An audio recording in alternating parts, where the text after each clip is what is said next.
The very anticipated DLC for Five Nights at Freddy's Security Breach is coming very soon, and here are the final things you need to know. By the time I'm making this video, it has been announced that Ruin will be releasing on July 25th, 2023, 10 days from now on. The DLC will be entirely free if you have already purchased the base game.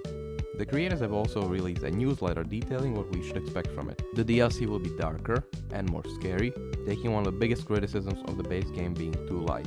The DLC will launch on PC, PS4 and PS5 and will later release on Xbox and Nintendo Switch.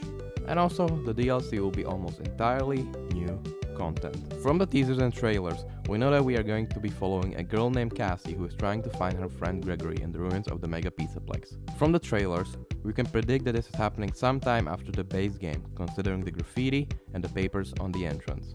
And also, we can easily say that the 2-star ending in FNAF Security Breach, also known as the Burn Trap ending or the canon ending, is what this game follows. The same ending where the building collapses. From the trailer, we can say that DLC will be a lot scarier than the base game. The whole place is dark, ominous, creepy, the animatronics are ruined and withered. Now, a person that doesn't know much about the lore may be asking, why is Gregory in the Pizza Plex again when we see him sitting with Glamrock Freddy at the end of the Burn Trap ending on a hill? Well, there are 3 possibilities. 1. Gregory for some reason returned to the Pizza Plex. 2.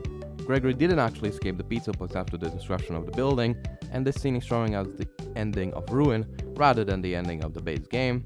Or 3. This is not Gregory. Now you may be asking, what do you mean?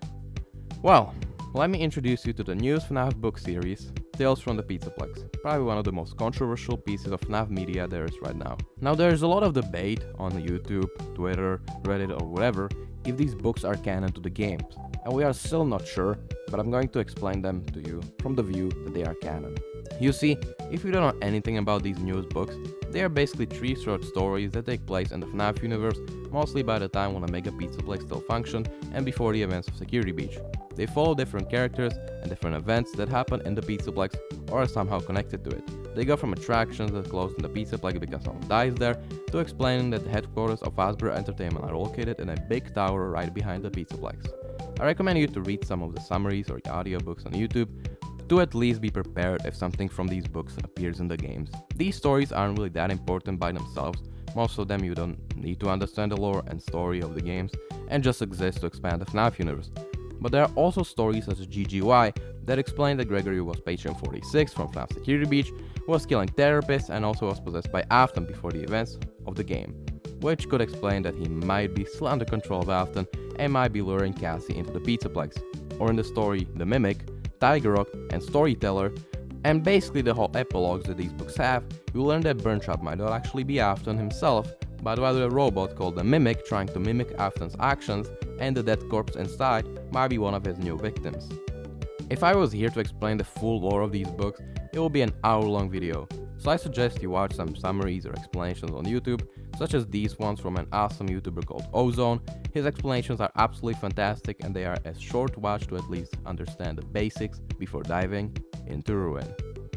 As we can tell from all of this new DLC is really trying to fix the problems with the main game while trying to expand the story further, make it more darker, more story driven, just improve it from the base game.